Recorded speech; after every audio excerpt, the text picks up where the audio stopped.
بسم اللہ والصلاة والسلام علی رسول اللہ اما بعد فاعوذ باللہ من الشیطان الرجیم بسم اللہ الرحمن الرحیم رب اشرح لی صدری ویسر لی امری واحلل عقدۃ من لسانی یفقهوا قولی رب زدنی علما اللہم فقہنی فی الدین اللہم انفعنا بما علمتنا وعلمنا ما ينفعنا وزدنا علما۔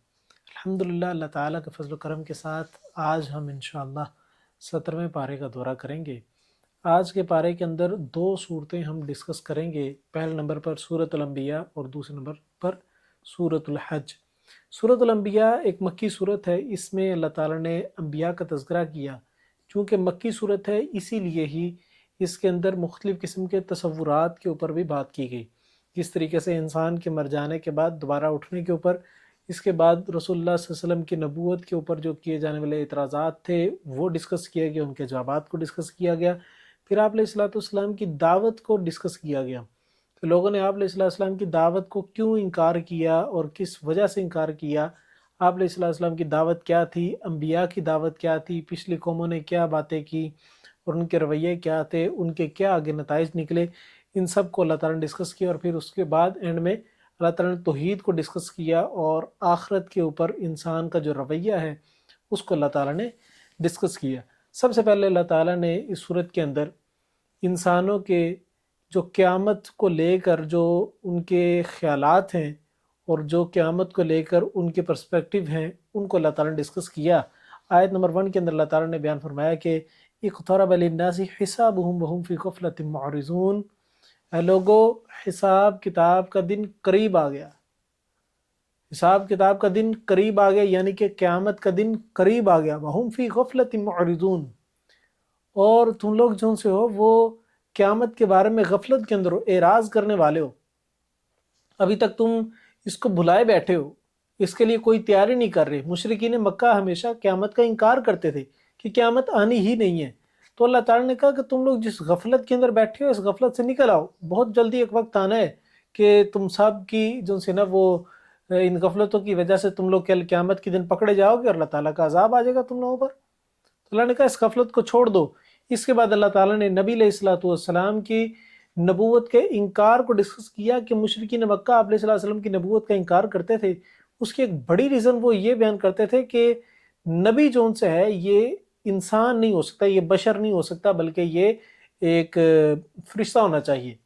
تو اللہ تعالیٰ نے ڈسکس کیا، اللہ نے کہا کہ یہ نہ صرف رسول اللہ صلی اللہ علیہ وسلم کی ذات بلکہ آپ سے پہلے جتنے بھی نبی آئے، جتنے بھی رسول آئے، ان میں سے کوئی بھی نبی فرشتہ نہیں تھا، سارے کے سارے نبی بشر تھے اور ان کی بشری ضروریات بھی تھیں اور بشری خواہشات بھی تھیں اور احساسات بھی تھے، سب کچھ ان کا موجود تھا۔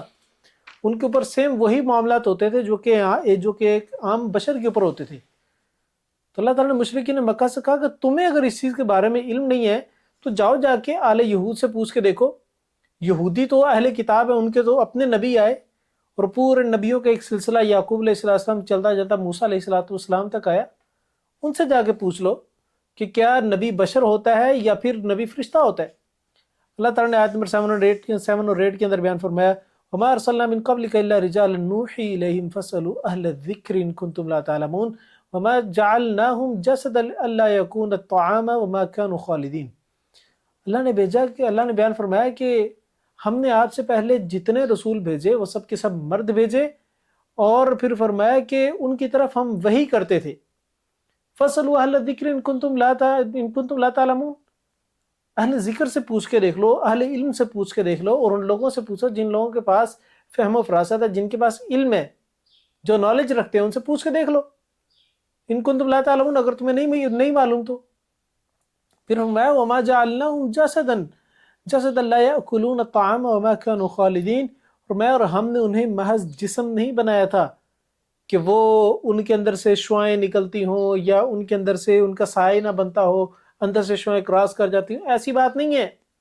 رسول انسان تھے اور انسانی جسم ہوتے ہوئے ان کے کھانے کی ضروریات بھی تھی، فرمایا جو کھانا نہ کھاتے ہوں ایسے نبی نہیں بنائے گے، اور نہ وہ ہمیشہ رہنے والے تھے، یعنی نبی ایک انسان تھے، وہ ان کے بشری تقاضے پورے کیے گئے، یعنی وہ کھانے بھی کھاتے تھے، وہ ساری انسانوں والی زندگیاں گزارتے تھے، اور پھر جو زندگی جو ان سی ہے ان کا ٹائم پیریڈ ان کا بھی فکس تھا، جس طرح عام لوگوں کا فکس ہوتا ہے، عام لوگوں کی پیدائش کا وقت ہوتا ہے، موت کا وقت ہوتا ہے، سیم ایز انبیاء کے ساتھ بھی تھا۔ اسی لیے تو انبیاء کو اللہ تعالیٰ نے بشر کہہ دیا۔ آگے اللہ تعالیٰ نے بیان فرمایا کہ ایمان والوں کو جو نجات ملتی ہے اور انکار کرنے والوں کے لیے جو ہلاکت ہے، اللہ نے اس کا ڈسکس کیا ہے۔ آیت نمبر 9 اور 10 کے اندر بیان فرمایا ثم صدقناهم الوعد فأنجيناهم ومن نشاء وأهلكنا المسرفين لقد أنزلنا إليكم كتابا فيه ذكركم أفلا تعقلون۔ پھر فرمایا کہ پھر ہم نے ان سے سچا وعدہ کر دیا، یعنی ہم نے عذاب بھیجا تو ہم نے انہیں نجات دی اور اسے بھی جسے ہم چاہتے تھے، اور ہم نے حد سے بڑھنے والوں کو ہلاک کر دیا۔ فرمایا کہ جس بندے نے اللہ کی توحید کا اقرار کیا، ایمان قبول کیا، اللہ تعالیٰ نے اس کو عذاب سے نجات دی، اور اس کو بھی جو ان کے ساتھ انبیاء بھی تھے، یعنی انبیاء بھی اور اہل ایمان بھی، مومنین بھی، ان دونوں کو اللہ تعالیٰ نے نجات دی، اور جو لوگ انکار کرنے والے تھے ان کو سب کو اللہ تعالیٰ نے ہلاک کر دیا۔ اور آج بھی یہ چیزیں اسی طریقے سے مسلم ہیں۔ یہ اصل میں پڑھ کے ہم لوگ عادی ہوتے ہیں، اس لیے پتہ نہیں لگ رہا ہوتا، یقین ہی نہ آ رہا ہوتا، لیکن یہ یقین تب آتا ہے جب انسان اپنی آنکھوں کے سامنے موت کو دیکھتے ہیں، انسان اپنی آنکھوں کے سامنے ہلاکت کو دیکھتا ہے۔ اس کے بعد اللہ تعالیٰ نے کائنات کی تخلیق کے متعلق بیان فرمایا، یہ مشرکین مکہ جو اعتراضات کرتے ہیں، کبھی قیامت کو بھول جاتے ہیں اور کبھی انبیاء کا انکار کرنا شروع کر دیتے ہیں، ان کو کیا لگتا ہے یہ کائنات ہم نے محض کھیل تماشے کے لیے بنائی ہے کہ ادھر آؤ بس زندگی اچھے سے گزارو اور بس ٹھیک ہے جی نکل جاؤ یہاں سے، یہ زندگی بس اچھی ہونی چاہیے، یہ زندگی کے اندر بس کھا لے پی لے جی لے موج اڑا لے، بس یہی سین ہونا چاہیے، اور اس کے بعد مرنے کے بعد سب ختم، کوئی جنت کوئی جہنم، کوئی فیصلے فوصلے کچھ بھی نہیں، بس دنیا کو اچھا بنا لو اپنی اور دنیا کو بہتر کر لو اپنی، دنیا جس کی جنت بنے گی وہی اصل میں جنت ہے، اور جس کی دنیا خراب ہوگی وہی اصل میں اس کی جہنم ہے۔ یہ تصورات اللہ تعالیٰ نے بیان فرمایا کہ یہ کھیل تماشا نہیں ہے دنیا کہ آؤ بس مستی کرو اپنی مرضی کی زندگی گزارو اور چلے جاؤ، ایسا بات نہیں ہے۔ اگر ایسا کام ہوتا تو اللہ تعالیٰ کھیل تماشے کے لیے اور کسی اور طرح کی دنیا کو بناتے جس کے اندر محض کھیل تماشا ہی ہوتا، لیکن یہ دنیا جون سی ہے وہ ان اصولوں کے اوپر چلتی ہے جو کہ اس چیز کو ثابت کرتی ہیں کہ ایک وقت آئے گا جب اس دنیا کے اندر ہونے والی ناانصافیوں کے لیے عدل کیا جائے گا، تو قیامت کا تصور ختم کر دیا جائے تو دنیا تو ساری کی ساری ناانصافی پر مبنی ہوگی، یہ تو زیادتی پر مبنی ہوگی کہ ایک شخص کو اللہ تعالیٰ نے مال دیا امیر بنا دیا، دوسرے کو غریب بنا دیا، کیوں بنایا؟ اگر قیامت کا تصور نہیں ہوگا پھر یہ کیوں کا سوال کھڑا ہوگا؟ قیامت کا تصور ہے اس لیے کیوں کا سوال نہیں کھڑا ہو سکتا۔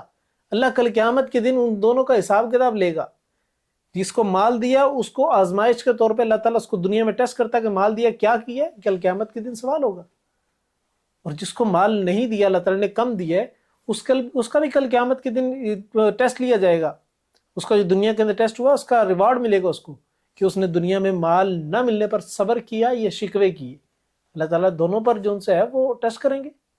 اسی لیے اللہ تعالیٰ نے آیت نمبر 16 اور 18 کے اندر بیان فرمایا، 16 سے 18 تک، وَمَا خَلَقْنَا السَّمَاءَ وَالْأَرْضَ وَمَا بَيْنَهُمَا لَاعِبِينَ، ہم نے زمین و آسمان اور اس کے درمیان جو کچھ ہے یہ کھیل تماشے کے لیے نہیں بنایا، لَوْ أَرَدْنَا أَن نَتَّخِذَ لَهْوًا لَاتَّخَذْنَاهُ مِن لَّدُنَّا إِن كُنَّا فَاعِلِينَ، اور اگر ہم چاہتے کہ کوئی کھیل تماشا بنائیں تو یقیناً ہم اسے اپنے پاس سے بنا لیتے اگر ہم کرنے والے ہوتے، بل نقذف بالحق علی الباطل فیدمغه فاذا هو زاهق ولکم الویل مما تصفون، فرمایا کہ بلکہ ہم حق کو باطل پر پھینک مارتے ہیں تو وہ اس کا داغ وہ اس کا دماغ کچل دیتا ہے، پس اچانک وہ مٹنے والا ہوتا ہے، اور تمہارے لیے اس کی وجہ سے بربادی ہے جو تم بیان کرتے ہو۔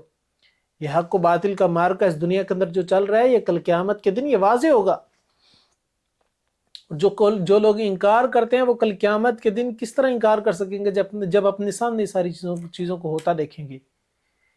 اس کے بعد اللہ تعالیٰ نے توحید پر ایک سادی سے دلیل لی، فرمایا اللہ ایک ہے، کیوں ایک ہے؟ خدا ایک ہی کیوں ہوتا ہے؟ ایک اصول اللہ تعالیٰ نے سمپل سے بیان کیا، آیت نمبر 22 اور 23 کے اندر فرمایا کہ لو کان فیہما آلہۃ الا اللہ لفسدتا فسبحان اللہ رب العرش عما یصفون لا يسأل عما يفعل وهم يسألون۔ فرمایا اگر اللہ تعالیٰ اس کائنات کے اندر خداؤں کی تعداد کو بڑھا دیتے، ایک سے زیادہ خدا ہوتے، لفسدتا تو البتہ فساد پھیل جاتا، ہر جگہ لڑائی جھگڑا ہوتا، ایک خدا کہتا ہے کہ میں نے یہ کرنا، دوسرا کہتا نہیں میں نے ابھی یہ کرنا، یہ نہیں ہونے دینا، تو ان کا آپس میں لڑائی جھگڑے ہوتے، فساد ہوتے، یہ دنیا چل نہ سکتی۔ اسی طریقے سے کسی بھی آرگنائزیشن کا جو لیڈر ہوتا ہے وہ ایک ہوتا ہے، اگر ایک سے زیادہ ہوں گے تو کس طرح چلے گی؟ ان کے آپس میں لڑائی جھگڑے ہوں گے، فساد ہوں گے، دنگے ہوں گے، چک نہیں ہو سکتی۔ اسی لیے بیان فرمایا لا یسأل عما یفعل وهم یسألون، فرمایا اسے نہیں پوچھا جاتا اس کے متعلق جو وہ کرے اور ان سے پوچھا جاتا ہے۔ اللہ سے کسی چیز کے متعلق سوال نہیں کیا جا سکتا کہ اللہ نے یہ کیوں کیا، لیکن بندوں سے سوال کیا جائے گا کہ تم نے یہ کیوں کیا۔ یہ ایک فرق ہے خالق اور مخلوق کے درمیان جو اللہ تعالیٰ نے رکھا۔ اس کے بعد اللہ تعالیٰ نے انبیاء کی دعوت کو کلیکٹیولی بیان کیا کہ تمام انبیاء کی دعوت کا نچوڑ کیا ہوتا تھا، جو مغز ہوتا تھا وہ کیا ہوتا تھا، عرق کیا ہوتا تھا، وہ صرف ایک بات ہوتی تھی، وہ ہوتی تھی توحید اور شرک کی نفی، کہ اللہ کو ایک اللہ کو پکارو، اللہ کے ساتھ کسی کو بھی شریک نہ ٹھہراؤ۔ اللہ تعالیٰ نے آیت نمبر 25 کے اندر بیان فرمایا وَمَا أَرْسَلْنَا مِن قَبْلِكَ مِن رَسُولٍ إِلَّا نُوحِي إِلَيْهِ أَنَّهُ لَا إِلَهَ إِلَّا أَنَا فَاعْبُدُونِ، فرمایا ہم نے کوئی رسول ایسا نہیں بھیجا آپ سے پہلے جس کی طرف ہم نے وحی نہ کی، اور کس بات کی؟ أَنَّهُ لَا إِلَهَ إِلَّا اللَّهِ، کہ اللہ کے علاوہ کوئی الہ نہیں ہے۔ یعنی انبیاء کی دعوت کا جو بنیادی جزو ہوتا تھا، جو تمام انبیاء کی دعوت کے اندر کامن چیز ہوتی تھی، وہ توحید ہوتی تھی، کہ ایک اللہ کو پکارنا، ایک اللہ کی عبادت کرنا، ایک اللہ کے علاوہ کسی کی عبادت نہ کرنا۔ اس کے بعد اللہ تعالیٰ نے مشرکین مکہ کے اعتراضات کو رد کی ہے کہ تمام انبیاء تو اس بات کی دعوت دیتے رہے کہ ایک اللہ کو پکارنا ہے، اور ابراہیم علیہ السلام نے بھی توحید کا پرچار کیا، تو ابراہیمی دین کو ماننے والے لوگ جو اپنے آپ کو یہ کہتے ہیں، باور کرواتے ہیں کہ ہم دین ابراہیم کے اوپر ہیں، یعنی مشرکین مکہ، وہ دین ابراہیم کا پرچار کرنے کی بات کرتے ہیں، ہمیشہ اس بات کو باور کرواتے ہیں کہ ہم دین ابراہیم کے اوپر ہیں، لیکن فرشتوں کو اللہ تعالیٰ کی بیٹیاں تسلیم کرتے ہیں۔ نعوذ باللہ من ذالک۔ ابراہیم علیہ السلام کی تو اپنے علاقے عراق والوں سے جنگ اس بات کی تھی کہ لوگ بتوں کی عبادت کرتے تھے۔ ابراہیم نے کہا ایک اللہ کو پکارو، یہ بت کچھ نہیں کر سکتے تمہارا، ایک اللہ کو پکارو، اللہ کے علاوہ کوئی اللہ تعالیٰ کا ہمسر نہیں ہے، کوئی برابری کرنے والا نہیں ہے۔ تو وہ تو ہمیشہ یہ کہتے تھے تم لوگوں نے اللہ کی بیٹیاں بنا لی ہے فرشتوں کو، یہ کیسے تصورات ہیں؟ اللہ تعالیٰ نے آیت نمبر 26 سے 28 کے اندر بیان فرمایا وَقَالُوا اتَّخَذَ الرَّحْمَنُ وَلَدًا سُبْحَانَهُ بَلْ عِبَادٌ مُكْرَمُونَ، فرمایا انہوں نے کہا کہ رحمان نے کوئی اولاد بنا رکھی ہے، حالانکہ وہ پاک ہے، بلکہ وہ بندے ہیں جنہیں عزت دی گئی ہے۔ یعنی فرشتے اللہ کی بیٹیاں نہیں ہیں، بلکہ یہ باعزت لوگ ہیں جن کو اللہ تعالیٰ نے عزت دی ہے۔ اور وہ کیا عزت ہے؟ کہ یہ اللہ تعالیٰ کی خاص ڈیوٹیز کرتے ہیں، اللہ تعالیٰ نے جو ڈیوٹیز ان کو سونپی ہے وہ کرتے ہیں۔ جس طرح جبرائیل امین، ان کو اللہ نے یہی ڈیوٹی سونپی کہ بھئی تم نے وحی کو لے کے جانا، پیغامات کی ترسیل کرنی ہے، تو اسی لیے ان کا کام یہ ہے۔ اسرافیل ان کا کام ہے سور کو پھونکنا، اسرائیل ان کا کام ہے روح کو قبض کرنا، یہ اللہ تعالیٰ کی طرف سے ڈیوٹیز ہیں۔ فرمایا لا یسبقونہ بالقول وہم بامرہ یعملون، فرمایا کہ وہ بات کرنے میں اس سے پہل نہیں کرتے اور وہ اس کے حکم کے ساتھ ہی عمل کرتے ہیں، یعنی جو اللہ نے حکم دیا اسی کو کرتے ہیں، اس کے علاوہ کچھ نہیں کرتے۔ یعلم ما بین ایدیہم وما خلفہم ولا یشفعون الا لمن ارتضی وهم من خشیتہ مشفقون، پھر فرمایا وہ جانتا ہے جو ان کے سامنے ہے، جو ان کے پیچھے ہے، اور وہ سفارش نہیں کرتے مگر اسی کے لیے جسے وہ پسند کرے، اور وہ اسی کے خوف سے ڈرنے والے ہیں۔ اللہ زمین و آسمان کی تمام قسم کے چھپی باتوں کو بھی جاننے والا ہے، اور اللہ تعالیٰ کی مرضی کے بغیر یہ فرشتے بھی سفارش نہیں کر سکتے، یہ صرف اسی کی سفارش کرنے کا حق رکھتے ہیں جس کے لیے اللہ نے اجازت دی ہو۔ یہ فرشتے کے ساتھ یہ معاملہ نہیں ہے، بلکہ یہ تمام قسم کی مخلوقات کے ساتھ ہے۔ کوئی بھی مخلوق اللہ کے سامنے سفارش نہیں کر سکتی کسی کی خود سے، الا یہ کہ اللہ نے اجازت دی کہ ہاں تم سفارش کر لو اس معاملے کی۔ جس طریقے سے اللہ تعالیٰ نے قرآن مجید کو اجازت دی کہ قرآن مجید کل قیامت کے دن اپنے پڑھنے والوں کی سفارش کرے گا، روزے دار روزہ اپنے کل قیامت کے دن اپنے رکھنے والوں کی سفارش کرے گا۔ تو یہ اللہ تعالیٰ نے کچھ چیزوں کے اندر اصول بنائے ہوئے ہیں۔ اس کے بعد اللہ تعالیٰ نے قرآن مجید کی اس پارٹ کے اندر اللہ تعالیٰ نے کچھ سائنسی ٹیکنیک چیزوں کا تذکرہ کیا، کچھ سائنسی لحاظ سے جو چیزیں پروو ہوئی ہیں آج کے دور کے اندر، اللہ تعالیٰ نے ان کا تذکرہ کیا۔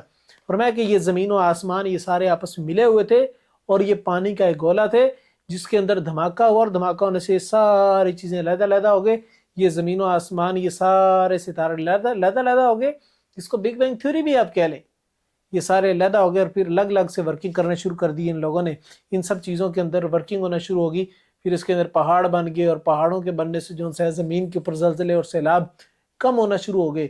اللہ تعالیٰ نے اسی بات کا تذکرہ آیت نمبر 30 کے اندر بیان فرمایا، اولم یر الذین کفروا ان السماوات والارض کانتا رتقا ففتقناہما، فرمایا کیا جن لوگوں نے کفر کیا یہ نہیں دیکھا کہ بے شک سارے آسمان اور سارے زمین آپس میں ملے ہوئے تھے تو ہم نے انہیں پھاڑ کر لدا کیا۔ 1450 سال پہلے اللہ کے رسول صلی اللہ علیہ وسلم پر نازل ہونے والا قرآن اس بات کو بیان کر رہا ہے کہ زمین و آسمان آپس میں ملے ہوئے تھے، اللہ نے ان کو پھاڑ کے ایک دھماکے کے ذریعے اللہ تعالیٰ نے ان سب کو علیحدہ کیا۔ پھر فرمایا کہ ان سب کا اوریجن کیا؟ ان سب کا اوریجن پانی ہے، بالکل ہر چیز پانی سے مل کے بنی ہے، کوئی بھی چیز پانی کے بغیر نہیں بنی۔ فرمایا وَجَعَلْنَا مِنَ الْمَاءِ كُلَّ شَيْءٍ حَيٍّ أَفَلَا يُؤْمِنُونَ، اور ہم نے پانی سے ہر زندہ چیز بنائی، تو کیا یہ لوگ ایمان نہیں لاتے؟ یہ سائنسی باتیں کون بتا رہا ہے؟ یہ قرآن بتا رہا ہے کہ ہر زندہ چیز کا اوریجن پانی ہے۔ اس جسم کا 70% حصہ کیا ہے؟ پانی ہے۔ کوئی بھی جاندار جو چل رہا ہے زمین کے اوپر، جو زندگی رکھتا ہے اس دنیا کے اوپر، اس زمین کے اوپر، اس کرۂ ارض کے اوپر جو زندگی رکھتا ہے، اس کا اوریجن پانی ہے، وہ پانی سے بنا ہے۔ یہ اللہ نے کھلا چیلنج کیا، جاؤ کوئی بھی ایسا جاندار اٹھا کے لے آؤ جو کہ جاندار بھی ہو اور اس کا اوریجن پانی نہ ہو، قرآن کو غلط ثابت کر دو گے۔ کوئی بھی ایسا جاندار نہیں لا سکتے، یہ اللہ نے قرآن مجید میں چیلنج کیا۔ اسی طریقے سے آیت نمبر 31 کے اندر اللہ تعالیٰ نے بیان فرمایا وَجَعَلْنَا فِي الْأَرْضِ رَوَاسِيَ أَن تَمِيدَ بِهِمْ وَجَعَلْنَا فِيهَا فِجَاجًا سُبُلًا لَعَلَّهُمْ يَهْتَدُونَ، اور ہم نے زمین میں پہاڑ بنائے تاکہ وہ ہل نہ سکے، اپنی جگہ پر قائم رہے۔ وَجَعَلْنَا فِيهَا فِجَاجًا سُبُلًا لَعَلَّهُمْ يَهْتَدُونَ، فرمایا کہ اور ہم نے اس میں کشادہ راستے بنائے تاکہ وہ راہ پائیں۔ آپ پہاڑ کے اوپر چلے جائیں، ایسے ایسے آپ کو راستے ملیں گے جہاں پر کوئی بندہ بھی نہیں گیا، لیکن وہاں پر پہلے سے کوئی راستہ بنا ہوگا۔ یہ اللہ نے ترتیب بنائی ہے پہاڑوں کی، پہاڑوں کے اوپر راستے بنے ہوتے ہیں، سائڈ سے ترچھے راستے بنے ہوتے ہیں، پانی کے ساتھ ساتھ راستہ بنا ہوگا۔ یہ اللہ کی طرف سے سارے معاملات ہیں، یہ اللہ تعالیٰ نے اس کو بیان کیا تاکہ لوگ اس میں دیکھیں، غور و فکر کریں، اور پھر اللہ کی توحید کا اقرار کرے کہ اللہ ہی ہے یہ کام کرنے والا جس نے اس بات کا دعویٰ کیا۔ پھر اللہ تعالیٰ نے سورج اور چاند کی تخلیق کے متعلق بیان فرمایا وَجَعَلْنَا السَّمَاءَ سَقْفًا مَحْفُوظًا، اور ہم نے آسمان کو ایک چھت بنایا جو کہ بالکل محفوظ ہے، پروٹیکٹڈ ہے، یعنی ہر لحاظ سے محفوظ ترین چھت ہے۔ یہ چھت گرتی نہیں ہے، اس کے یہ لیک نہیں ہوتی، یہ گرتی نہیں ہے، یہ ٹوٹتی نہیں ہے چھت، جو بالکل محفوظ قسم کی چھت ہے۔ آیت نمبر 32 کے اندر بیان فرمایا وَهُمْ عَنْ آيَاتِهَا مُعْرِضُونَ، اور یہ لوگ اللہ کی آیات سے اعراض کرتے ہیں، منہ موڑتے ہیں۔ اللہ نے اتنی بڑی نعمت دی ہے کہ ان کو محفوظ چھت دیا ہی، اس سے پھر بھی اعراض کر رہے ہیں۔ وَهُوَ الَّذِي خَلَقَ اللَّيْلَ وَالنَّهَارَ وَالشَّمْسَ وَالْقَمَرَ كُلٌّ فِي فَلَكٍ يَسْبَحُونَ، اور ہم نے رات کو بنایا، ہم نے دن کو بنایا، ہم نے سورج کو بنایا، ہم نے چاند کو بنایا، اور یہ سب ایک اپنے سرکل کے اندر چل رہے ہیں، ان کے خاص ڈائریکشن ہے جس کے اندر موو کر رہے ہیں، اور یہ اس ڈائریکشن سے ہٹ نہیں سکتے۔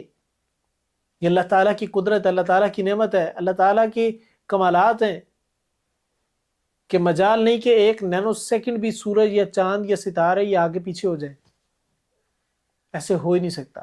یہ اللہ کی قدرت ہے۔ اس کے بعد اللہ تعالیٰ نے معبودان باطل کی حیثیت کا تذکرہ کیا کہ یہ کیا حیثیت رکھتے ہیں، یہ کس کو بچا سکتے ہیں اللہ تعالیٰ سے۔ اللہ اگر کسی کے اوپر عذاب نازل کرنا چاہے تو کیا یہ کسی کو اللہ کے عذاب سے بچا سکتے ہیں؟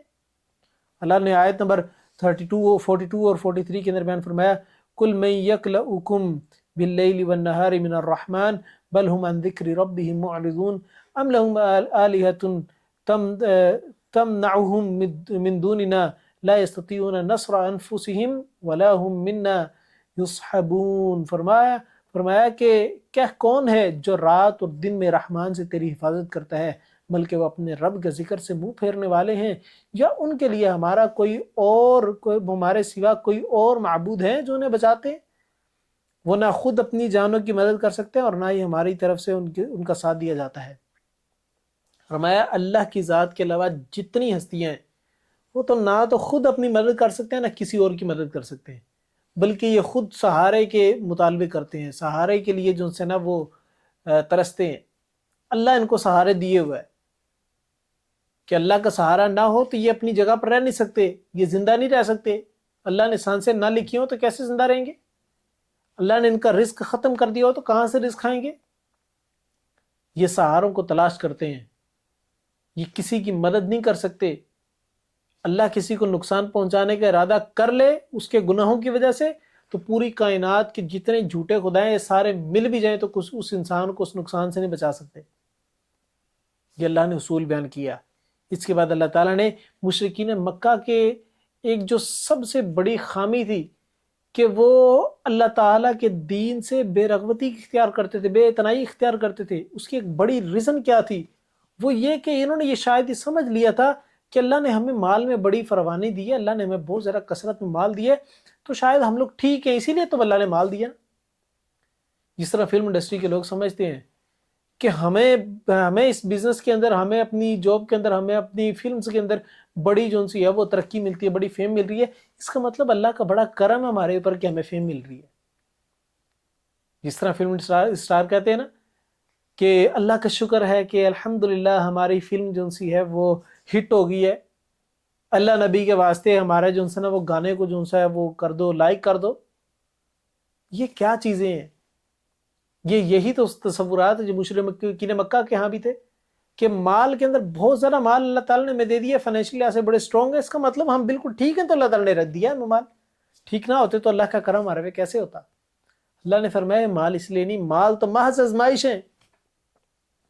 فرمایا بل متعنا هؤلاء وآباءهم حتى طال عليهم العمر افلا يرون انا نأتي الارض تنقصها من اطرافها افهم الغالبون، بلکہ ہم نے انہیں ان کے باپ دادا کو ساز و سامان دیا یہاں تک کہ ان پر عمر لمبی گزر گئی، پھر کیا وہ دیکھتے نہیں کہ ہم زمین کو آتے ہیں اسے اس کے کناروں سے گھٹاتے آتے ہیں، تو کیا وہی غالب آنے والے نہیں؟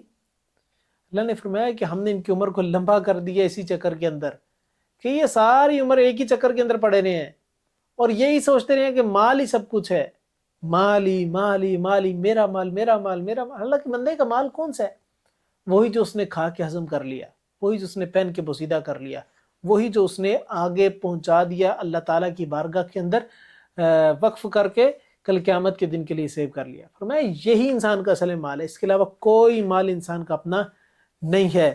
اس کے بعد اللہ تعالیٰ نے قرآن مجید کو بیان کیا کہ قرآن مجید ایک نصیحت ہے لوگوں کے لیے۔ قرآن مجید ایک نصیحت بیان کرتا ہے لوگوں کو، یہ لوگوں کو نصیحتیں کرتا ہے، یہ اچھی باتیں بیان کرتا ہے، لوگوں کو سمجھاتا ہے۔ آیت نمبر 50 کے اندر بیان فرمایا وَهَذَا ذِكْرٌ مُبَارَكٌ أَنزَلْنَاهُ أَفَأَنْتُمْ لَهُ مُنْكِرُونَ، اور یہ ایک بابرکت نصیحت ہے جسے ہم نے نازل کیا، کیا تم اسی سے منکر ہو؟ فرمایا کوئی نصیحت سے بھی انکار کرتا ہے، کوئی نصیحت کو بھی یہ کہتا ہے کہ یہ جھوٹ ہے، نصیحت کیسے جھوٹ ہو سکتی ہے؟ اس سے بڑھ کے اور نصیحت کیا ہوگی کہ لوگوں اللہ کی طرف پلٹاؤ گے تاکہ کل قیامت کی دن حشر اچھا ہو جائے گا۔ لوگوں اللہ کے اوپر ایمان لے آؤ، رسول کے اوپر ایمان لے، رسول کی باتوں پر ماننا شروع کر دو، رسول کی اتباع کرو تاکہ اللہ کی اطاعت ہو اور تاکہ کل قیامت کے دن تمہاری بخشش ہو سکے۔ اس سے بڑھ کے اور اچھی نصیحت کیا ہوگی؟ تم اس نصیحت سے انکار کرتے ہو۔ انسان اس نصیحت سے بھاگ رہا ہے کہ کل قیامت کے دن میرا حال نہ کہیں اچھا ہو جائے، اس لیے قرآن کا انکار کرے، اس لیے کبھی زندگی میں قرآن پڑھے نہیں، ساری کتابیں پڑھ لی ہیں، قرآن نہیں پڑھا، صرف اس لیے نہیں پڑھا کہ کل قیامت کا دن اچھا نہ ہو جائے ہمارا۔ فرمایا یہ سوچنے کی باتیں ہیں۔ اس کے بعد اللہ تعالیٰ نے ابراہیم علیہ السلام کا واقعہ بڑی ڈیٹیل کے اندر بیان فرمایا کہ ابراہیم علیہ السلام عراق کے علاقے کے رہنے والے تھے اور ان کا سارا کا سارا علاقہ جو ان سے ہے وہ بت پرستی کے اندر ملوث تھا، تو انہوں نے لوگوں کو اللہ کے توحید کی دعوت دی۔ اللہ تعالیٰ نے بیان فرمایا وَلَقَدْ آتَيْنَا إِبْرَاهِيمَ رُشْدَهُ مِن قَبْلُ وَكُنَّا بِهِ عَالِمِينَ، اور بے شک یقیناً ہم نے اس سے پہلے ابراہیم کو اس کی سمجھ بوجھ عطا فرمائی تھی اور ہم اسے جاننے والے ہیں۔ ہم نے اس سے پہلے ہم نے ابراہیم کو یہ توحید کی سمجھ دی، ہم نے توحید اصل میں سمجھائی ابراہیم کو۔ فرمایا کہ ابراہیم کو جب توحید سمجھائی تو انہوں نے لوگوں کو دین کی دعوت دینا شروع کی، تو توحید کی دعوت دینا شروع کی، تو ان کے باپ نے اور ان کے علاقے والوں نے اعتراضات کرنا شروع کر دیے اور تانے دینا شروع کر دی اور قتل کی دھمکیاں اور علاقے سے نکال دینے کی دھمکیاں دینا شروع کر دی۔ تو ابراہیم علیہ السلام نے سارے حربے مالی، جب کسی طریقے سے نہیں مانتے تھے، ابراہیم نے پھر چیلنج کیا اور دھمکی دی، فرمایا کہ وَتَاللَّهِ لَأَكِيدَنَّ أَصْنَامَكُمْ بعد ان تولوا مدبرین۔ اللہ تعالیٰ نے آیت 57 کے اندر بیان فرمایا، اور اللہ کی قسم میں ضرور ہی تمہارے بتوں کی خفیہ تدبیر کروں گا اس کے بعد کہ تم پیٹ پھیر کر چلے جاؤ گے۔ ابراہیم علیہ السلام نے پوری قوم کو چیلنج کیا کہ تمہارے بتوں کے خلاف میں ایک پلاننگ تیار کروں گا اور دیکھتے ہیں کہ تمہارے بت سچے ہوتے ہیں میرا خدا سچا ہوتا ہے۔ تو ایک دن اس طریقے سے ہوا کہ کوئی میلہ تھا ان کے بتوں کا، تو سارے کے سارے لوگ میلے کے اندر گئے اور علاقہ سارا خالی تھا، تو ان کا بت خانہ جو تھا جس کے سارے بت موجود ہوتے تھے، وہاں پر ابراہیم علیہ السلام گئے، ایک تیشہ اٹھایا اور تیشے سے پکڑ کے سارے بت رگڑ دیے، ایک ایک بت کی گردن توڑ دی، کسی کے بازو توڑ دیا، کسی کے پاؤں توڑ دیے، کوئی لنگڑا ہو پڑا ہے، کوئی گرا پڑا ہے، سارے بت توڑ دیے، ایک لائن سے شروع کیے، سارے توڑتے گئے اور آخر کے اندر سب سے بڑے بت کے کندھے کے اوپر وہ تیشہ رکھ دیا، وہ کلہاڑی رکھ دی اور باہر آ گئے۔ جب سارے لوگ میلے سے واپسی آئے، آ کر انہوں نے بت خانے کے اندر دیکھا اپنے بتوں کا حال، تو پریشان ہکے بکے رہے کہ ہمارے بتوں کے ساتھ یہ کیا کس نے ہے؟ تو پریشان حال ادھر ادھر دیکھتے جو ان سے ان کے ذہن کے اندر جو ان سے ہے وہ آیا کہ ابراہیم علیہ السلام ہمارے بتوں کے خلاف بولا کرتے تھے، یہ پکی بات ہے کہ یہ سارا کام ابراہیم کا ہی ہونا ہے۔ اللہ تعالیٰ نے آیت نمبر 63 کے اندر بیان فرمایا، قال بل فعلہ کبیرہم ھذا فاسألوہم ان کانوا ینطقون، اس نے کہا کہ بلکہ ان کے اس بڑے نے یہ کیا ہے، سو اس سے پوچھ لو کہ وہ اگر وہ بولتے ہیں۔ ابراہیم کے پاس ہے تو ابراہیم کو آیا، کہا تم نے یہ سارے کام کیے؟ وہ کہتے ہیں کہ بھئی یہ جتنے بت کھڑے ہیں تم کہتے ہو نا کہ یہ ہمارے خدا ہیں، یہ بولتے ہیں، تو یہ ان کا سب سے بڑا بت ہے جس کے کندھے کے اوپر یہ سارا تیشہ پڑا ہوا ہے، یہ کلاڑی پڑی ہے، اس سے پوچھ لو، یہ تمہیں بتا دے گا کہ کس نے کی ہے۔ تو وہ ہکے بکے رہ گئے اس بات کو سن کے کہ بھئی یہ کیا معاملہ ہوا، یا اب ہم اس بت سے کیسے پوچھیں کہ بھئی یہ تمہارے ساتھ معاملہ کس نے کیا ہے، یہ کیسے بتائے گا، کیسے جواب دے گا، حالانکہ تو بولتے نہیں ہیں۔ اللہ نے اس بات کا نقشہ، ان کی پریشانی کا نقشہ، ان کے لاجواب ہونے کا نقشہ قرآن مجید میں آیت نمبر 65 کے اندر کھینچا، فرمایا فرجعوا الى انفسهم فقالوا انکم انتم الظالمون ثم نکسوا على رؤوسهم لقد علمت ما هؤلاء ينطقون، تو وہ اپنے دلوں کی طرف لوٹے اور کہنے لگے یقیناً تم خود ہی ظالم ہو، پھر وہ اپنے سروں پر الٹے کر دیے گئے، بلا شبہ یقیناً تو جانتا ہے کہ یہ بولتے نہیں ہیں۔ پریشان حال اپنے اندر ہی اندر سوچے یار کہ یہ کیا معاملہ بنا ہے، یہ ہم جن کی عبادت کرتے ہیں یہ عبادت کرتے تو ہیں ان کی، لیکن ان سے کس طرح پوچھے کہ یہ معاملہ کس نے کیا۔ پھر انہوں نے ابراہیم کو کہا ابراہیم تمہیں پتہ تو ہے یہ نہیں بولتے۔ جب ابراہیم علیہ السلام نے یہ بات سنی تو پھر ان کو جھنجھوڑا، ان کو پڑے ذرا ہلایا، ان سے کہا جب یہ سنتے نہیں ہیں تو ان کی کیوں باتیں کرتے ہو، ان کی کیوں عبادت کرتے ہو؟ جو بولنے کی استطاعت نہ رکھتے ہو، ٹھیک ہے، جو بول نہیں سکتے اس کا مطلب وہ سن بھی نہیں سکتے، جو سن نہیں سکتے اس کی عبادت کس لیے کرتے ہو، کیا سوچ کے کرتے ہو، کیا سوچ کے دعائیں مانگتے ہو؟ اس بندے سے دعائیں مانگ رہے جو بندہ تمہاری سنتا ہی نہیں ہے، سنتا ہوتا تو جواب نہ دیتا۔ میرا رب سنتا ہے، اسی لیے قرآن مجید کی سورۃ البقرہ میں بیان فرمایا وَإِذَا سَأَلَكَ عِبَادِي أَنِّي فَإِنِّي قَرِيبٌ أُجِيبُ دَعْوَةَ الدَّاعِ إِذَا دَعَانِ، جب میرے بندے میرے بارے میں آپ سے سوال کریں تو میرے بندوں میں تمہارے قریب ہوں، اجیب دعوت الداع اذا دعان، میں ہر پکارنے والے کی بات کا جواب دیتا ہوں۔ اسی لیے اللہ تعالیٰ نے 66 اور 67 کے اندر بیان فرمایا قال افتعبدون من دون اللہ ما لا ينفعكم شيء ولا يضركم اف لكم ولما تعبدون من دون اللہ افلا تعقلون۔ ابراہیم علیہ السلام نے فرمایا، انہوں نے یہ بات سننا کہ یہ کہہ رہے ہیں کہ یہ تو بات ہی نہیں کرتے، تو ابراہیم جب یہ بات نہیں کرتے ہم اسے کس طرح پوچھیں؟ تو ابراہیم علیہ السلام نے کہا تم پھر ان کی عبادت کیوں کرتے ہو جو تمہیں نہ کسی قسم کا فائدہ پہنچا سکتے ہیں نہ نقصان پہنچا سکتے ہیں، پھر عبادت کس بات کی کرتے ہو؟ بتاؤ کس چیز کی لیے عبادت کرتے ہو؟ اف ہے تم پر، افسوس ہے تم پر کہ تم ان چیزوں پر جن کی تم اللہ کے سوا عبادت کرتے ہو، تو کیا تم سمجھتے نہیں؟ کیا تمہارے اندر عقل نہیں کہ تمہاری باتوں کو نہیں سنتے، تمہاری دعاؤں کو کیسے سنتے ہوں گے؟ اللہ تعالیٰ نے یہ بات بیان کی، جیسے انہوں نے اللہ کے رسول نے ابراہیم علیہ السلام نے یہ بات بیان کی تو غصے کے اندر آ کے اور ساری قوم نے بادشاہ کو جا کے شکایت کی، بادشاہ نے پنچایت لگائی اور اس کے اندر فیصلہ یہ کیا کہ ابراہیم کو سزا دی جائے گی اس امر کے اوپر۔ تو انہوں نے آگ جلائی بڑی ساری اور کتنے دن آگ بھڑکتی رہی، جب آگ فل بھڑکنا شروع ہوگی تو انہوں نے منجنیق کے ذریعے سے ابراہیم علیہ السلام کو آگ کے اندر پھینکا. جب وہ آگ کے اندر گئے تو اللہ کا حکم یہ ہوا، فرمایا کہ قلنا یا نار کونی بردا وسلاما علی ابراہیم، اے آگ ٹھنڈی ہو جا اور گلداز بن جا، نرم ہو جا، ٹھنڈی ہو جا. اور اتنی ٹھنڈی نہ ہونا کہ ابراہیم کو ٹھنڈ لگنا شروع ہو جائے، لیکن اتنی ٹھنڈی ہو جانا کہ ابراہیم سکون سے رہنے لگ جائیں. میں قلنا یا نار کونی بردا وسلاما علی ابراہیم، میرے ابراہیم کے لیے ٹھنڈی ہو جا. پھر فرمایا وَأَرَادُوا بِهِ كَيْدًا فَجَعَلْنَاهُمُ الْأَخْسَرِينَ.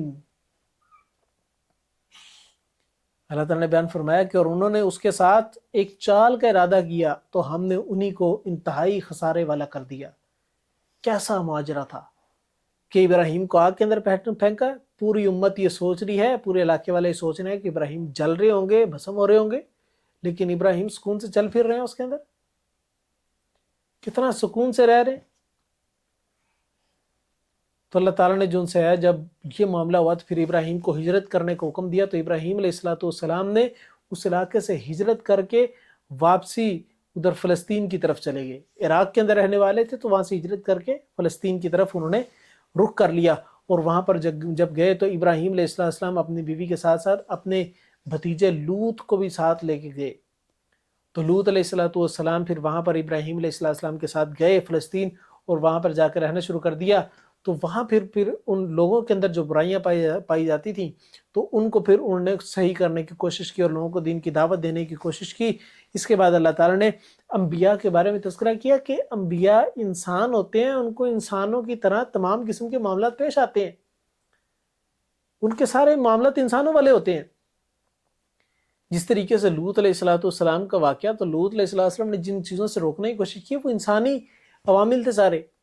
اللہ تعالیٰ نے آیت نمبر 74 کے اندر بیان فرمایا وَلُوطًا آتَيْنَاهُ حَكْمًا وَعِلْمًا وَنَجَّيْنَاهُ مِنَ الْقَرْيَةِ الَّتِي كَانَتْ تَعْمَلُ الْخَبَائِثَ إِنَّهُمْ كَانُوا قَوْمَ سَوْءٍ فَاسِقِينَ. فرمایا اور لوط ہم نے اسے حکم اور علم عطا فرمایا اور اسے اس بستی سے نجات دی جو گندے کام کیا کرتی تھی، یقیناً وہ برے لوگ تھے جو نافرمان تھے.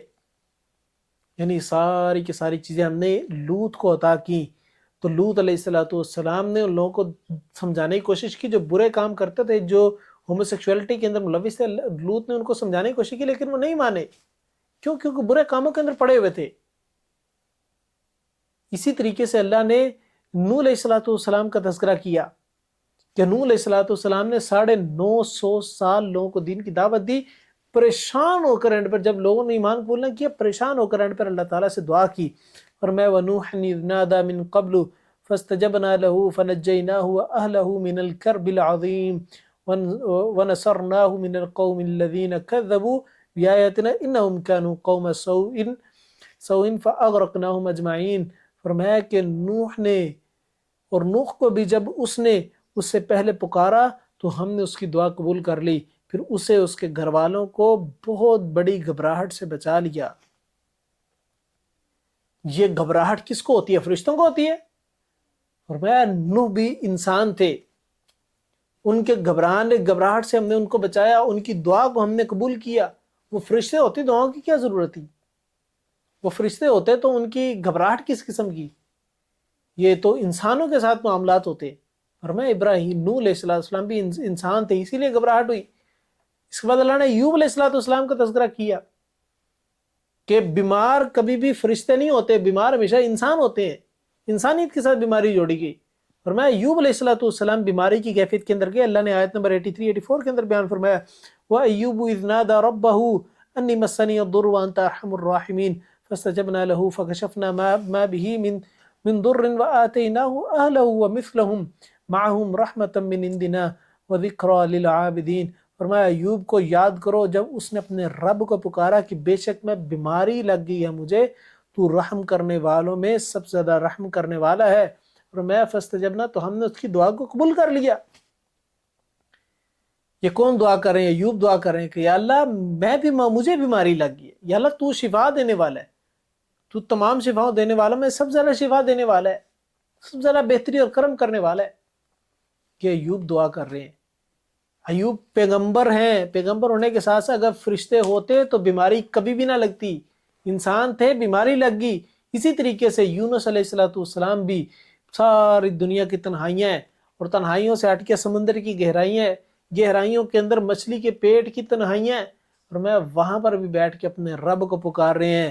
کیا کہہ رہے ہیں؟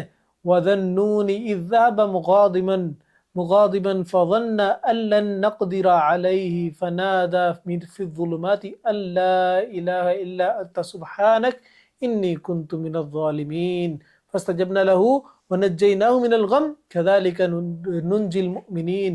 فرمایا کہ اس نے ایوب علیہ السلام نے بھی یونس علیہ السلام نے بھی ہمیں مچھلی کے پیٹ کے اندر پکارا. فرمایا لا الہ الا انت سبحانک انی کنت من الظالمین، یہ دعا کی. فرمایا فاستجبنا، ہم نے اس کی دعا کو قبول کر لیا اور اس کو غم سے نجات دی. یہ غم کی کنڈیشن کس کے ساتھ ہوتی ہے؟ فرشتوں کے ساتھ کہ انسانوں کے ساتھ؟ فرمایا وہ انسان تھے اس لیے غم کی کنڈیشن کے اندر تھے، تو اللہ سے دعا کی، اللہ نے دعا کو قبول کر لیا.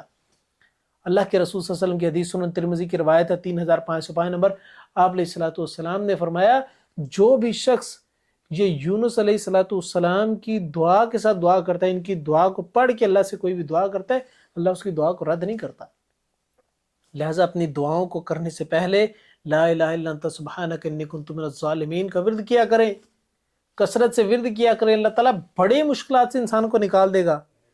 یونس علیہ السلام کو مچھلی کے پیٹ کے اندر سے نکال سکتا ہے زندہ، جہاں پر سٹمک کے اندر ایسڈ اتنا ہوتا ہے کہ ہر سخت سے سخت چیز بھی گل جاتی ہے. وہاں پر اللہ تعالیٰ نے یونس کو بچا کے رکھا علیہ السلام کو، اور وہاں سے اللہ نے نجات دی صرف اس دعا کی وجہ سے. تو آج ہمیں یہ دعائیں کرنے سے اللہ تعالیٰ غم سے نجات نہیں دے سکتا؟ لا الہ الا انت سبحانک انی کنت من الظالمین کثرت سے ورد کیا کریں. اس کے بعد اللہ تعالیٰ نے زکریا علیہ السلام کو اولاد دینے کا تذکرہ کیا. اولاد ضرورت کس کی ہے؟ انسان کی. فرشتوں کی اولادیں نہیں ہوتی.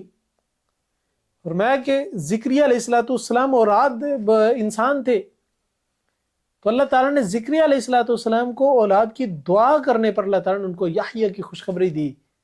پڑھ کے دیکھیے آیت نمبر 89 اور 90.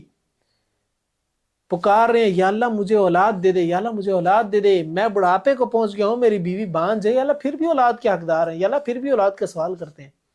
اللہ نے پھر بھی اولاد دے دی. اللہ تعالیٰ نے پھر بھی وہ اولاد عطا کر دی.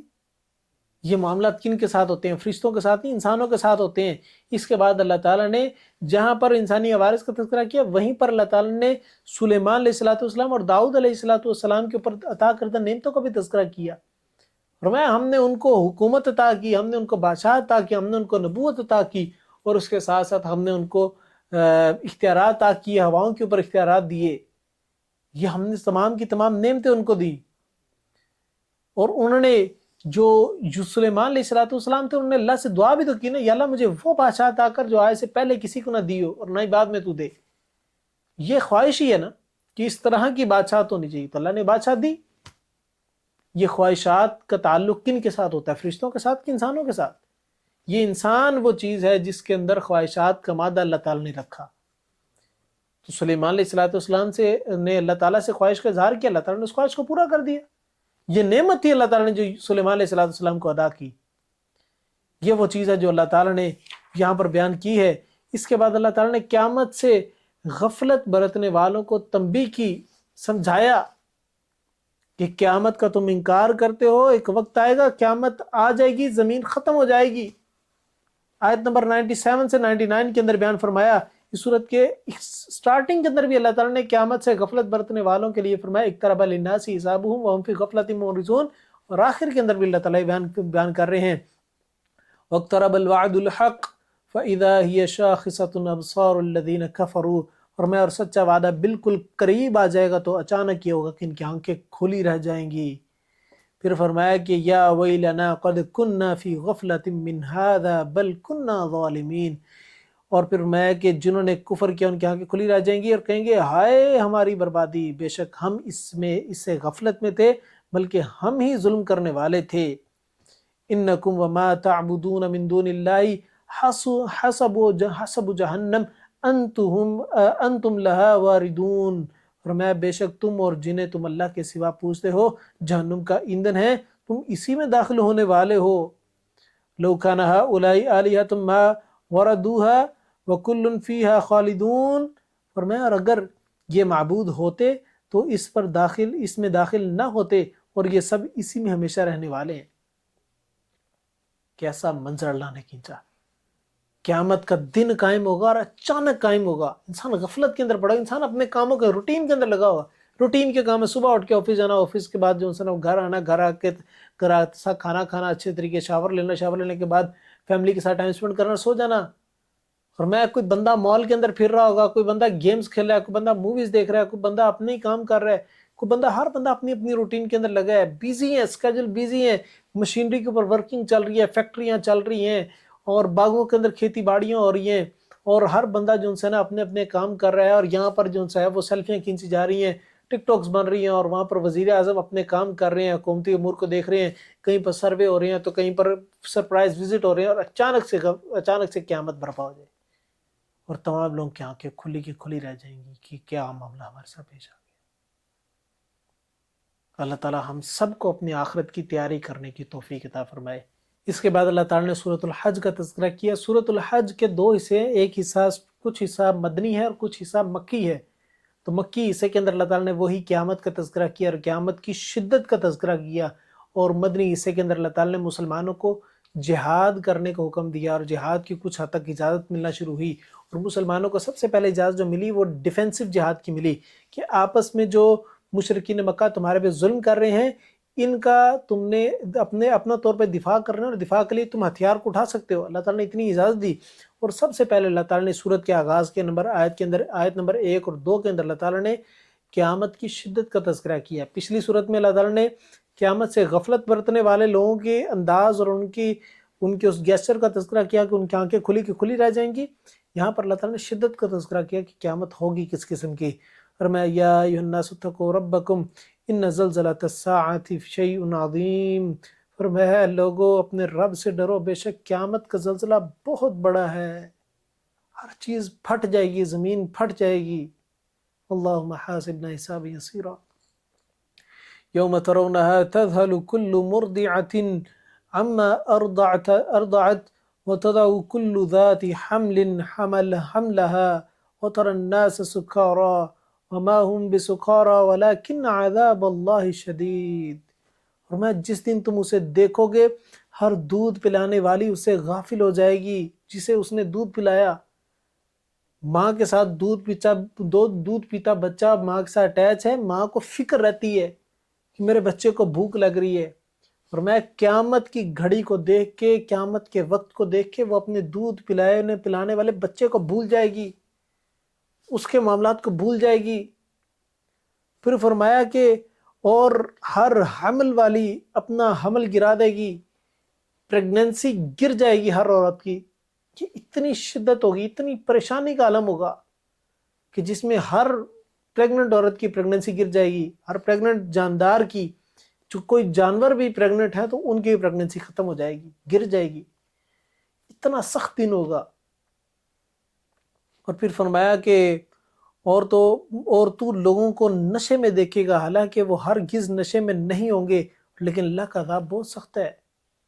کچھ لوگ نشے کی کیفیت میں، اس طرح نشے میں انسان کو سمجھ نہ آتی کہ کیا ہو رہا ہے، اس ٹائم بھی کچھ لوگوں کی کیفیت کی ہو رہی ہوگی، ان کو سمجھ نہیں آ رہا کہ ہو کیا رہا ہے ہمارے ساتھ۔ ہم نے تو کبھی یہ تصور نہیں کیا تھا کہ موت بھی واقع ہونی ہے، ہم نے کبھی تصور نہیں کیا تھا قیامت بھی برپا ہونی ہے۔ قیامت کے بارے میں ہمارا چلو تصور یہ کہ ابھی اس میں کچھ عرصہ پڑا ہے، ابھی تو یہ عیسیٰ علیہ السلام نے آنا ہے، یاجوج قوم نے آنا ہے، دجال نے آنا ہے، سورج نے مغرب سے نکلنا ہے، تو یہ ساری کی چیز موجود ہے۔ ٹھیک ہے قیامت میں دیر ہے، لیکن موت کا کس کو پتہ ہے کہ ابھی نہیں آئے گی؟ ہو سکتا ہے موت ابھی واقع ہو جائے، اور جب موت آنی ہے تب بھی انسان کی آنکھیں کھلی رہ جانی ہے۔ اللہ تعالی ہم سب کو اپنی آخرت کی، اپنی موت کی تیاری کرنے کی توفیق عطا فرمائے، اور ہم سب کو موت کے وقت کلمہ طیبہ نصیب فرمائے۔ اس کے بعد اللہ تعالی نے قیامت کے متعلق شک کرنے والوں کو خطاب کیا، ان کو عقلی دلیل دی۔ اللہ تعالی نے بیان فرمایا کہ آیت نمبر 5 to 7 کے اندر فرمایا اے لوگو اگر تم اٹھائے جانے کے بارے میں کسی شک میں ہو تو بے شک ہم نے تمہیں حقیر مٹی سے پیدا کیا، پھر ایک قطرے سے پیدا کیا، پھر اس کے بعد جمے ہوئے خون سے، پھر گوشت کی ایک بوٹی سے، پھر فرمایا کہ جس کی پوری شکل بنائی ہوئی ہو اور جس کی پوری شکل نہیں بنائی ہوئی، تاکہ ہم تمہارے لیے واضح کریں، اور ہم جسے چاہتے ہیں ایک مقرر مدت تک رحم میں یعنی ماں کے اس مادر رحم کے اندر ٹھہراتے ہیں، اور اس کے بعد پھر ہم اس کو بچے کو ایک بچے کی صورت میں نکالتے ہیں، پھر تاکہ تم اپنی جوانی کو پہنچو۔ اور تم میں سے کوئی ہے جو اپنی اوائل عمر کو پہنچتا ہے، اور کچھ ہیں جو کہ دوبارہ جو ان سے ہے وہ بچپنے کی طرف لوٹ جاتے ہیں، یعنی بڑھاپے کی پیک آ جاتی ہے۔ اور پھر فرمایا کہ تاکہ وہ جاننے کے بعد کچھ نہ جانے، اور تو زمین کو مردہ پڑی ہوئی دیکھتا ہے۔ پھر جب اللہ پانی کو برساتا ہے تو اس کے اندر سے، یہ مردہ زمین کے اندر سے جاندار نکلتے ہیں، یہی زمین زندہ ہو جاتی، لہلہاتی نظر آتی ہے۔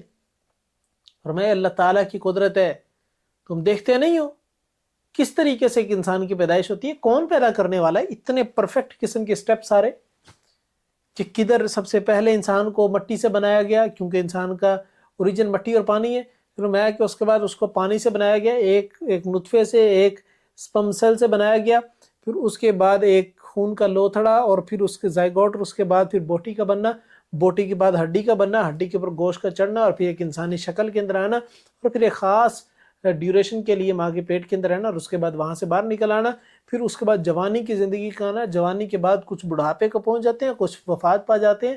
فرمایا کہ یہ ساری چیزیں تمہیں محض جادوئی تماشا لگ رہی ہیں، خود بخود ہی ہو رہی ہیں۔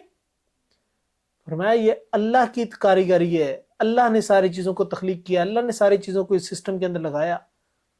زمین مردہ پڑی ہوتی ہے، پانی نہ برسے مردہ ہے، پانی برستا ہے، زمین کو زمین سے لہلہاتی فصلیں اگتی ہیں، لہلہاتے پودے اٹھتے ہیں۔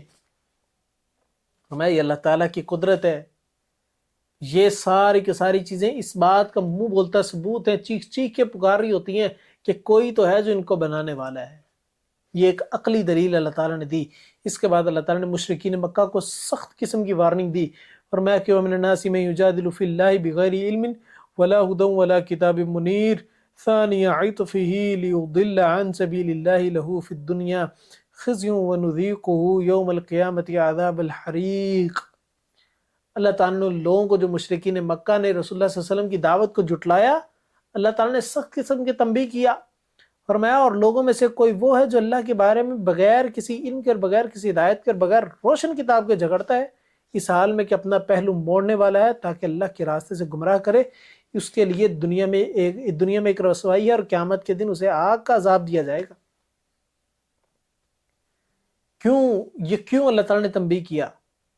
اللہ نے اس لیے تنبیہ کیا کہ پچھلی قوموں نے بھی یہ رویہ اختیار کیا کہ بغیر علم کے، بغیر سوچے سمجھے اپنے قوم کے نبی کو اور اپنی قوم کے صالح ترین لوگوں کو انہوں نے علاقے سے نکالنا شروع کیا، ان سے برا سلوک کیا، ظلم و ستم کیے۔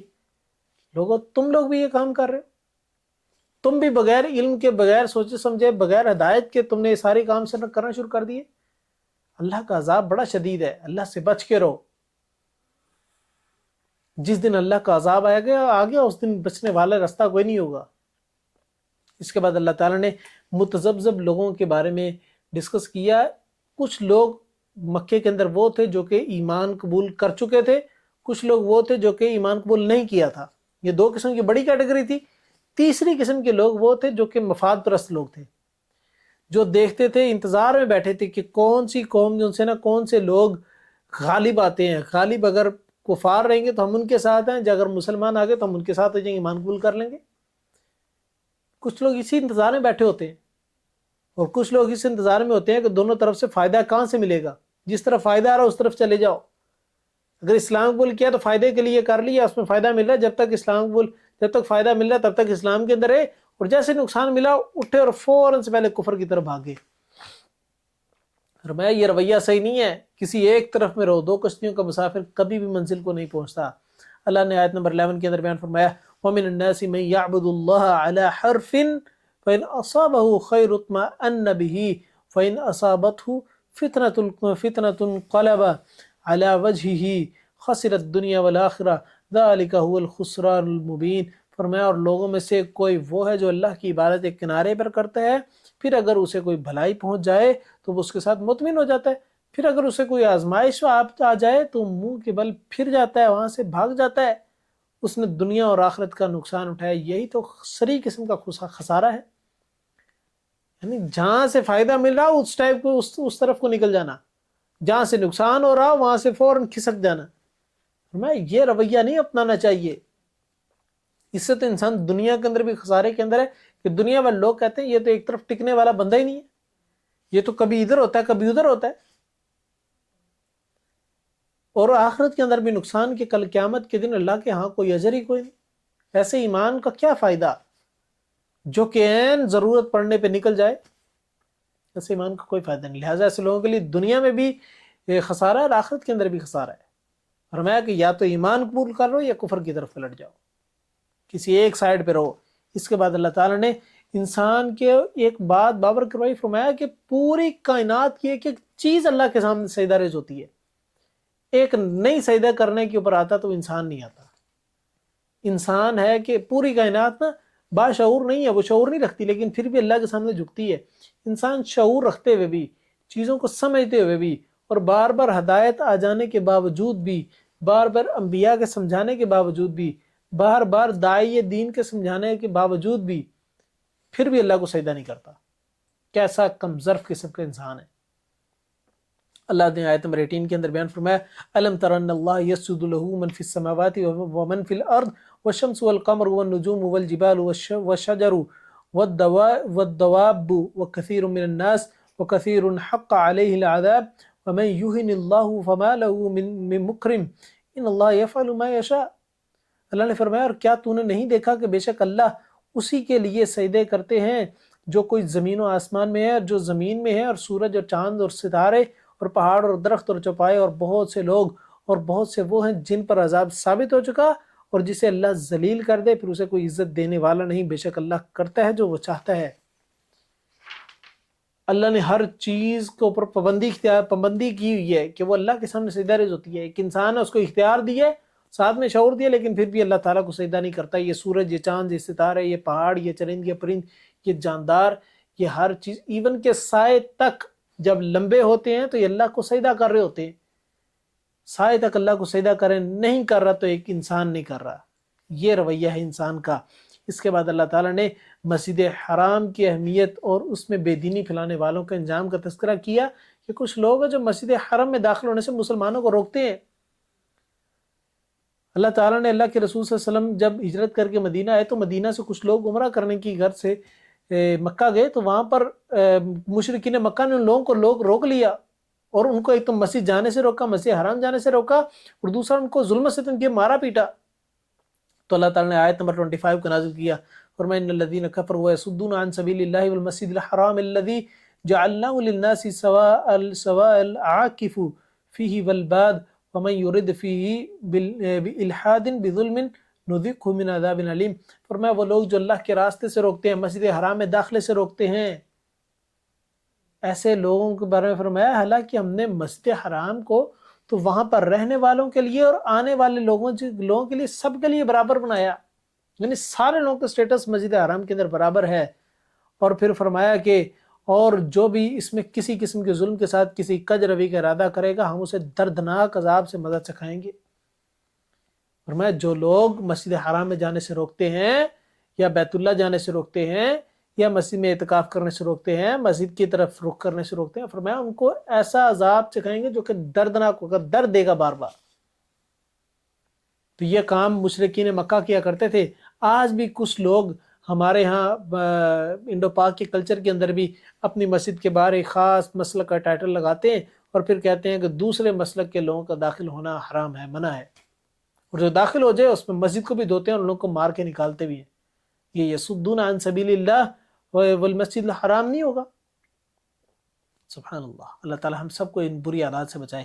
اس کے بعد اللہ تعالی نے مشرکین مکہ کو ان کے فخر کرنے کی حقیقت کو بیان کیا۔ فرمایا تم لوگ فخر کرتے ہو کہ ہم دین ابراہیم کے اوپر ہیں، تو آؤ سنو حقیقت کیا ہے کہ دین ابراہیم تھا کیا، ہم نے ابراہیم کو دعوت کس چیز کی دی، کس چیز کا حکم دیا۔ اللہ تعالیٰ نے آیت نمبر 26 اور 27 کے اندر بیان فرمایا وَإِذْ بَوَّأْنَا لِإِبْرَاهِيمَ مَكَانَ الْبَيْتِ أَلَّا تُشْرِكْ بِي شَيْئًا وَطَهِّرْ بَيْتِيَ لِلطَّائِفِينَ والقائمين والركع السجود وأذن في الناس بالحج يأتوك رجالا وعلى كل ضامر يأتين من كل فج عميق اور فرمایا ہم نے ابراہیم کے لیے بیت اللہ کی جگہ متعین کر دی کہ میرے ساتھ کسی چیز کو شریک نہ کرو، اور میرے گھر کا طواف کرنے والوں اور قیام کرنے والوں، رکوع سجود کرنے والوں کے لیے پاک کرو، اور لوگوں میں حج کا اعلان کر دے، وہ تیرے پاس پیدل اور ہر لاغر سواری پر آئیں گے جو ہر دور دراز راستے سے آئیں گے۔ اور ہم نے بیت اللہ کے لیے ابراہیم کے لیے بیت اللہ کی جگہ متعین کر دی، پھر اسے کہا کہ یہاں پر آنے والے لوگوں کے لیے، اعتکاف کرنے والے لوگوں کے لیے، نماز پڑھنے والے لوگوں کے لیے، رکوع کرنے والے لوگوں کے لیے، سجدہ کرنے والے لوگوں کے لیے اس مسجد کو پاک ستھرا، پاک صاف کر کے رکھنا ہے۔ اور ابراہیم کو تو حکم ہو رہا ہے کہ مسجد کو کلیئر کر کے رکھنا ہے، لوگوں کے لیے آسانیاں پیدا کرنی ہے، اور تم مسجد میں آنے والے لوگوں کو مسجد سے روکتے ہو۔ کیسے دین ابراہیمی کے اوپر چلنے والے ہو؟ کیسا رویہ تمہارا اس دین ابراہیمی کے متعلق ہے؟ اس کے بعد اللہ تعالیٰ نے شرک سے بچنے کو حکم دیا، اور میں کہ یہ تو ایک حکم ہے جو ہم نے دیا کہ مسجدوں کو پاک کر کے رکھنا ہے تم نے وہاں پر آنے والے لوگوں کے لیے، فرمایا دوسرا حکم یہ کہ شرک سے تم نے بچ کے رہنا ہے۔ فَاجْتَنِبُوا الرِّجْسَ مِنَ الْأَوْثَانِ وَاجْتَنِبُوا الْقَوْلَ الزُّورِ، فرمایا کہ بتوں کے شرک سے تم نے بچ کے رہنا ہے، جو بتوں کو تم نے خدا تصور کیا اسے بچ کے رہنا ہے۔ وَاجْتَنِبُوا قَوْلَ الزُّورِ، فرمایا ہر جھوٹی بات سے بھی تم نے بچ کے رہنا ہے۔ فرمایا حنفاء للہ غیر مشرکین بہ، اور تم نے یکسو ہو کے رہنا ہے اور اللہ کے ساتھ کسی کو شریک نہیں ٹھہرانا۔ پھر وَمَن يُشْرِكْ بِاللَّهِ فَكَأَنَّمَا خَرَّ مِنَ السَّمَاءِ فَتَخْطَفُهُ الطَّيْرُ أَوْ تَهْوِي بِهِ الرِّيحُ فِي مَكَانٍ سَحِيقٍ، فرمایا جو اللہ کے ساتھ کسی کو شریک ٹھہرائے گا تو یہ وقت ایسا ہوتا ہے کہ آسمان پھٹ کے گر پڑے ان کے اوپر۔ اتنے برے قسم کے عمل ہیں اللہ کے ساتھ کسی کو شریک ٹھہرانا، اور اللہ کی کسی کو اولاد بنانا، یہ اتنا برا عمل ہے کہ آسمان پھٹ کے گر جائے، زمین پھٹ کے اس کے اندر دھنس جائیں یہ لوگ۔ اتنے بری قسم کی بات ہے، اتنی بھاری بات ہے۔ فرمایا کہ یہ کام تو تم نے بالکل بھی نہیں کرنے، نہ تو جھوٹی باتیں کرنی ہے، اور نہ ہی جو ان سے ہے تم نے بتوں کو اللہ کے ساتھ شریک ٹھہرانا ہے، اور نہ ہی تم نے مسجد حرام میں داخل ہونے سے کسی کو روکنا ہے۔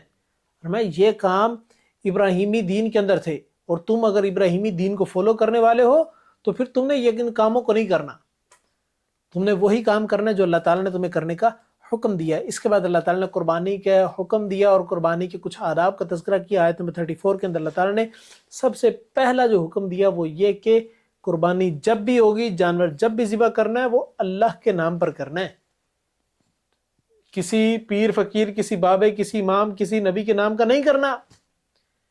یہ 11ویں 12ویں کے نام کے جانور نہیں ذبح کرنے، اور یہ پیروں کے عرس کے اوپر، درباروں کے عرس کے اوپر تم نے اس کے اوپر جانور جو ذبح کرنے ہیں وہ ان کے نام کے نہیں کرنے۔ فرمایا جب بھی جانور ذبح کرو اللہ کے نام کا ذبح کرو۔ آیت نمبر 34 کے اندر بیان فرمایا وَلِكُلِّ أُمَّةٍ جَعَلْنَا مَنْسَكًا لِيَذْكُرُوا اسْمَ اللَّهِ عَلَى مَا رَزَقَهُم مِّن بَهِيمَةِ الْأَنْعَامِ فَإِلَٰهُكُمْ إِلَٰهٌ وَاحِدٌ فَلَهُ أَسْلِمُوا وَبَشِّرِ الْمُخْبِتِينَ، فرمایا ہم نے ہر امت کے لیے ایک قربانی مقرر کی تاکہ وہ اپنے پالتو چوپایوں پر اللہ کا نام ذکر کریں جو اس نے انہیں دیے۔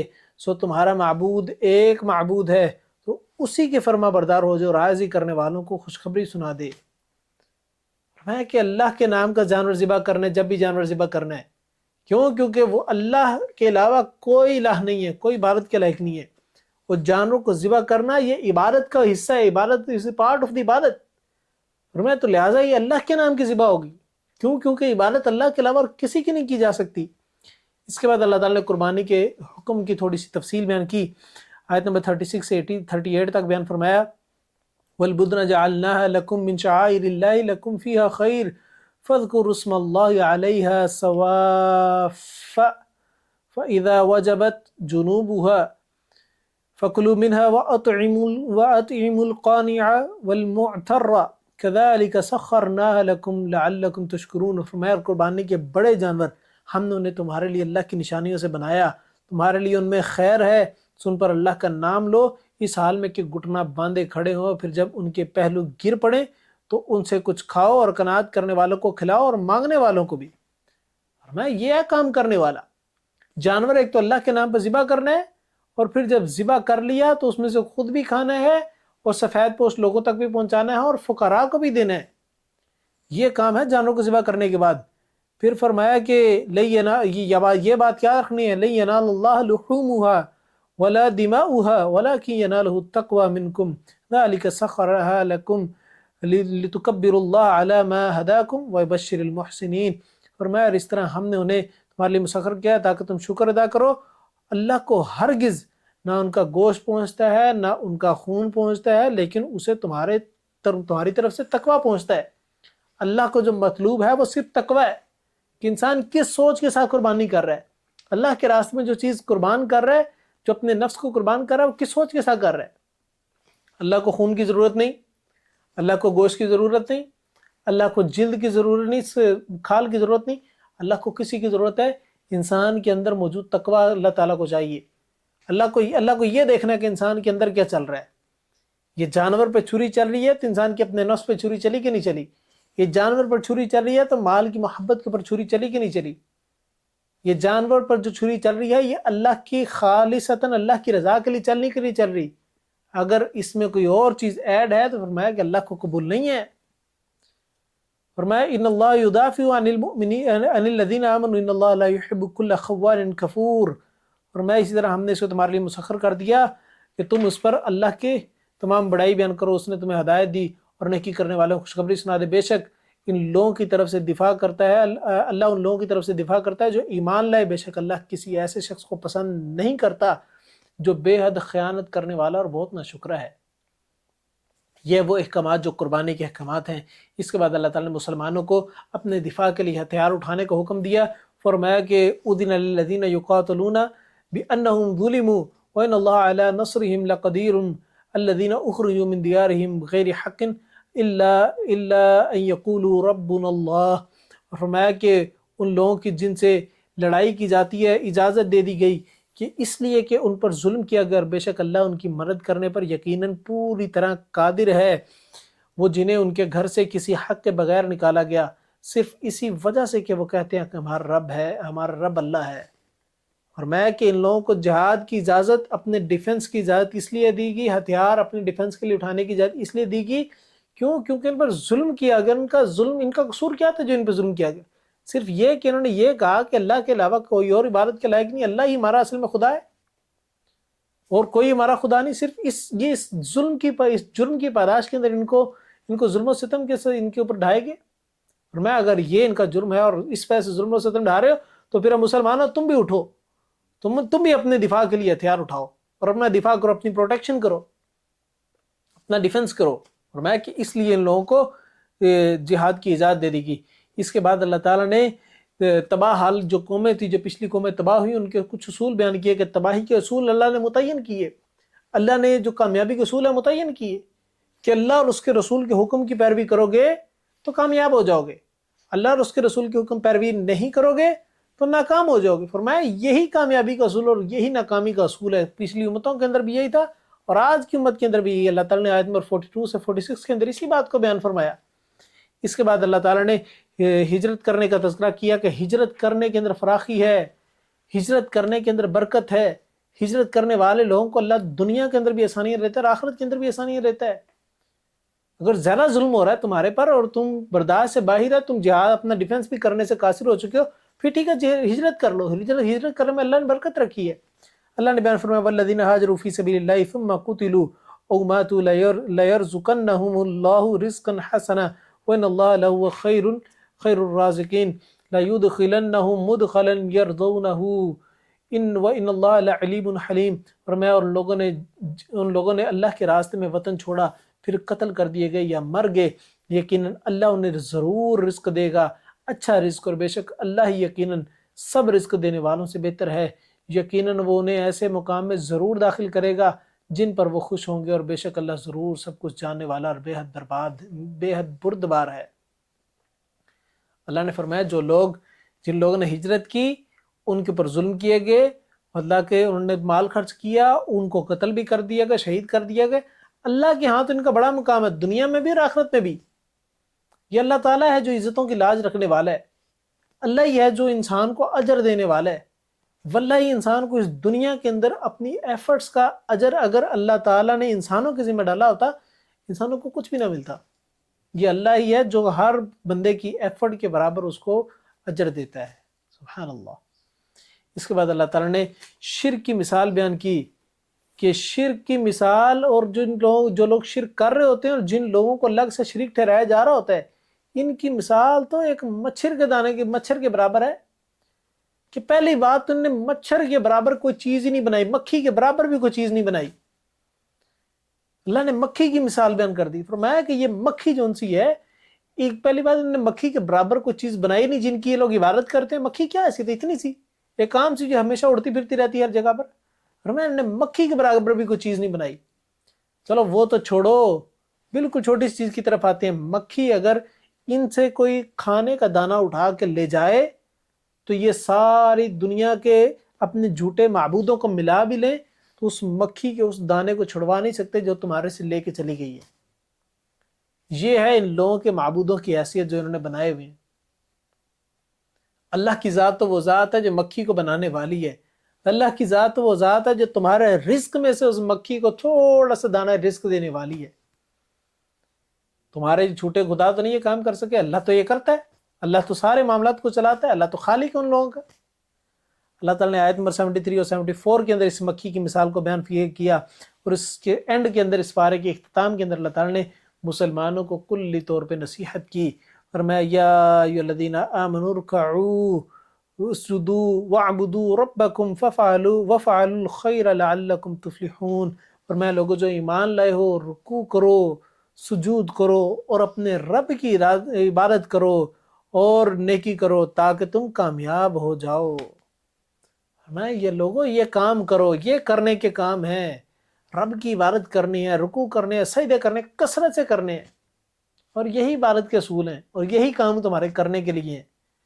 اس کے بعد بیان فرمایا وجاہدوا فی سبیل اللہ حق جہادہ واجتباکم وما جعل علیکم فی الدین من حرج ملۃ ابیکم ابراہیم هو سماکم المسلمین من قبل وفی ھذا لیکون الرسول شہیدا علیکم وتکونوا شہداء علی الناس فاقیموا الصلاۃ وآتوا الزکاۃ واعتصموا باللہ هو مولاکم فنعم المولا ونعم النصیر۔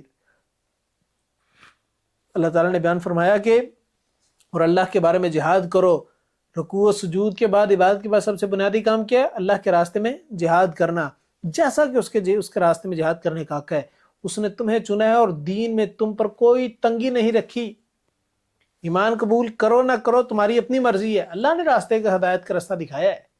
نیکی کرو نہ کرو تمہاری مرضی ہے، اللہ نے ہدایت کا راستہ دکھا دیا ہے۔ کل قیامت کے دن اللہ نے سوال کرنا ہے۔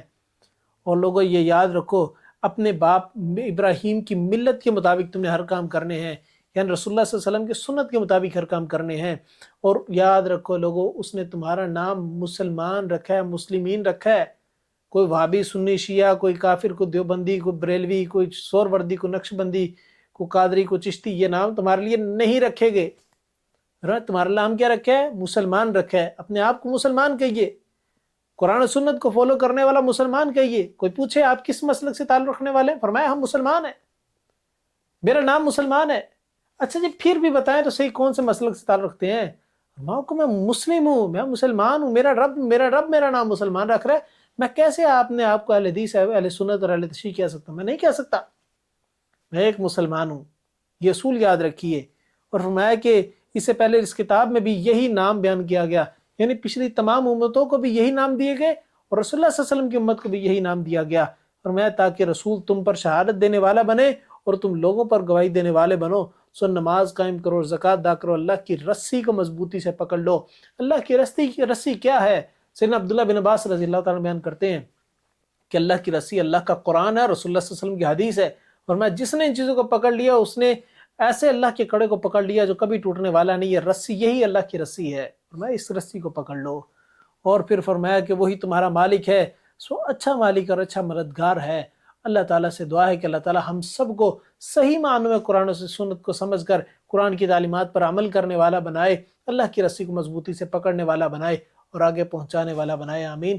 میں نے اس پورے بارے میں جو کچھ بیان کیا، جو صحیح بیان ہوا، وہ صرف اور صرف اللہ رب العزت کی توفیق کے سبب سے تھا، اور اگر بیان کرنے میں غلطی کوتاہی ہوگی ہے تو میرے طالب علم ہونے کی پختہ دلیل تھی۔ وآخر دعوانا ان الحمد للہ رب العالمین۔ السلام علیکم ورحمۃ اللہ وبرکاتہ۔